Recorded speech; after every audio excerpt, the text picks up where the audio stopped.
Well, not really. What they're doing is they're postponing the future.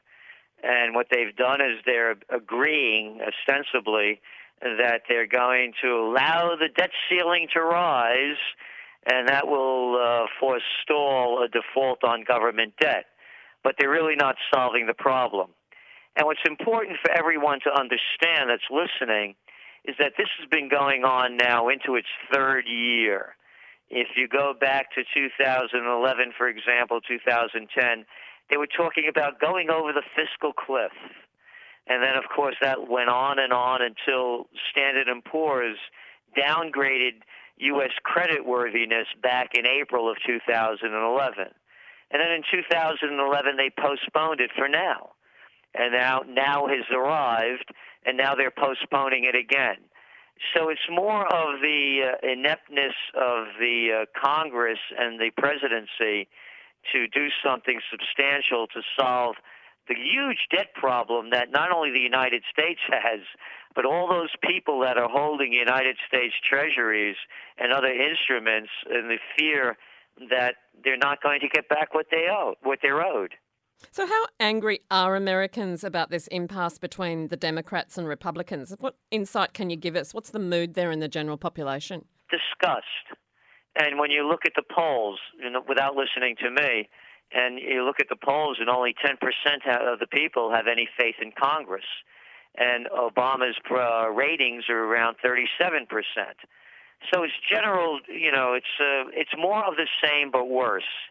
Because what we're looking at, again, go back before the so-called debt crisis and the government shutdown, the United States was ready to attack Syria. And it's funny, isn't it? They have enough money to launch a war against Syria, but they closed down the national parks in the United States. Yeah, just to put this into perspective, the National Park Service, they give we the people the grand total of $3 billion. That's 0.07% of the national budget, which is $4 trillion. And that's the first thing they cut. The second thing they cut are the social programs like Head Start. And so the people are generally disgusted. And again, you could see it in the ratings, and they have very little faith in Congress to fix this.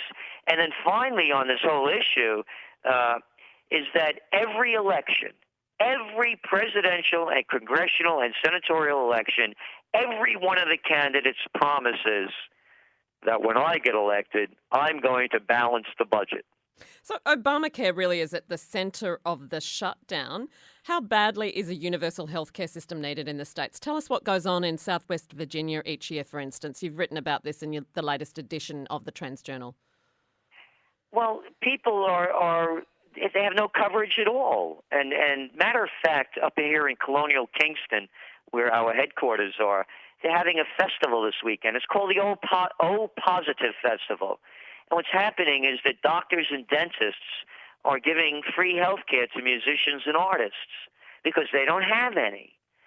But we have money to wage wars. Iraq, Afghanistan, multi-trillion-dollar wars. And what's very important for the people to understand is that Obamacare is not socialized medicine. We have to pay for it, and we're being forced to buy insurance policies from the insurance giants. And these programs are very regulated. Depending on what plan you buy, that's the kind of coverage you get.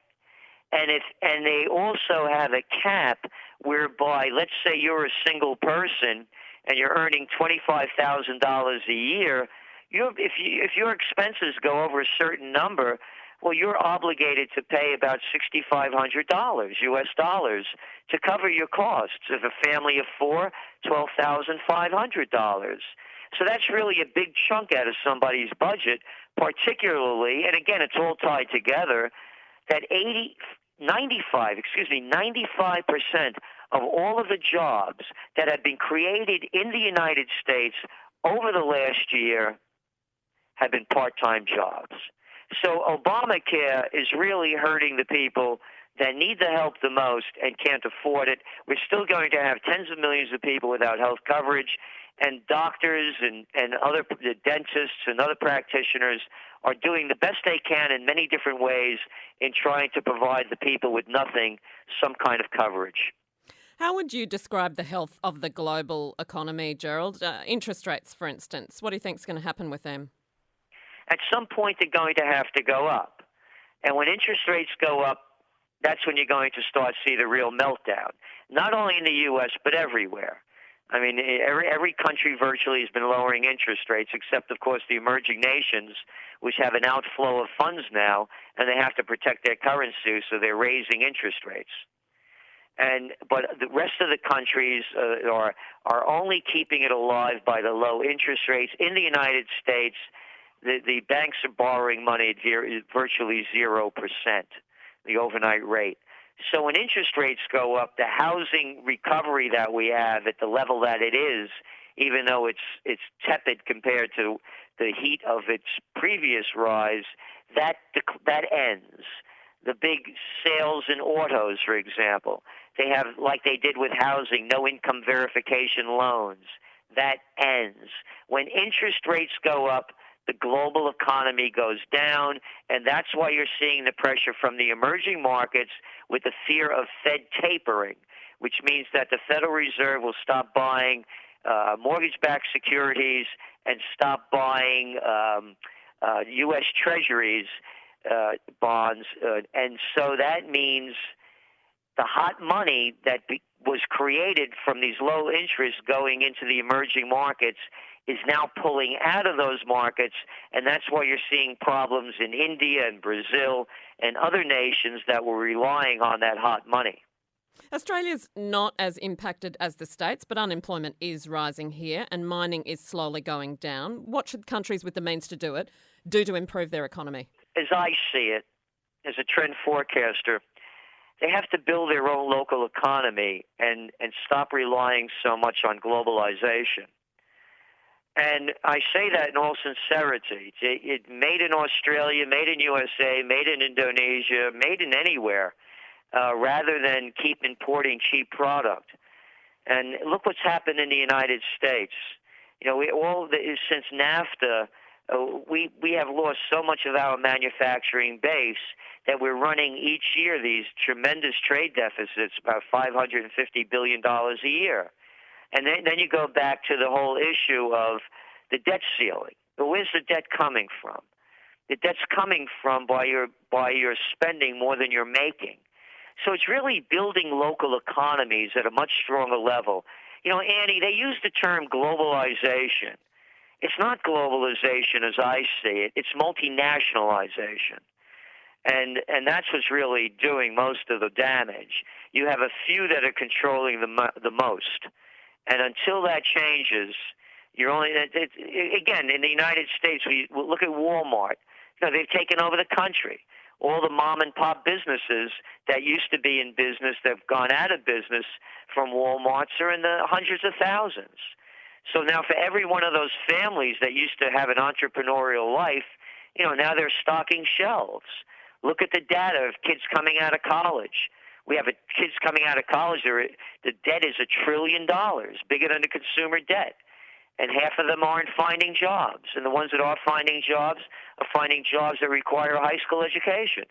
So on one level after another, it's multinationalization.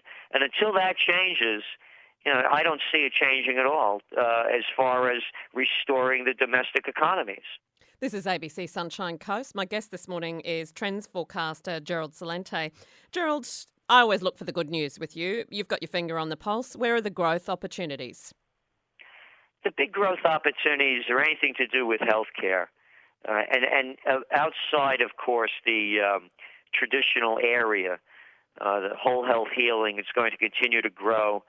Also, you have an aging population. One of the big things that we don't see that we're forecasting are longevity centers. You have that huge baby boom population around the world, you know, in the Western nations particularly, that, you know, are looking to live developed lives after they get, you know, you don't die at 60. And so that kind of thing, how to live long, healthy lives, longevity centers, and clean food. Clean food is a big one. There's so much agribusiness out there and such short supply of high quality that there's going to be more demand than supply.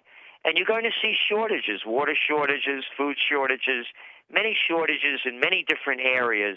So those kind of things are always going to continue to have growth opportunity. And of course, on the techno end, we're seeing it with all of this spying going on, whether it's NSA from the United States or Canada spying on Brazil. You name the country, somebody's spying on anybody. So anything having to do with cybersecurity, all of that too is going to be big business. And another one is all of this online education. The education systems that we have now were really developed for the industrial age, and now we're in the global age. And we can see something where it's a whole different learning system, because the learning system right now is failing in so many countries that something new is ready to be developed. And of course, the biggest of them all is alternative energy, something beyond wind, solar, geothermal, or biofuel. Something that's going to really be revolutionary as the invention of the wheel or the discovery of fire. You've maintained, I think, for many years that you predominantly invest yourself in gold and real estate. What's your take on both of those markets right now? Well, of course, gold prices are down, and matter of fact, I just bought some more gold last week, and I'm in gold for my golden years. I don't trade gold. I don't speculate on it. And why would I? For me, again, I don't give financial advice. Why would I want to buy paper currencies when they're printing them nonstop? And again, that's the only thing that's kept the United States and global economies going, including China's, by the way, is the continuing printing of money and dumping it into the economies to pump them up. So I'm in gold. And as far as real estate, I bought 3 historic buildings on the most historic corner in the United States, the only place on each corner where there's a pre-Revolutionary War stone building on each corner, and I bought 3 of them. But one of them, for example, I got a 15-year locked-in rate at 2.85%. That's lower than the inflation rate. So, as I said, right now, with interest rates being so low, to me, real estate is still a good buy in the States. And, of course, in many countries, the markets are overheated, China being one of them. And at some point, that bubble is going to burst. And I'm sure you're already starting to see slowdowns in Australia as your ends of commodities have shrunk into levels when China was growing at a much more rapid rate than they are now, yeah, as well as other industrial, as well as other manufacturing countries. So you could start seeing pullbacks there as well, and more austerity, by the way.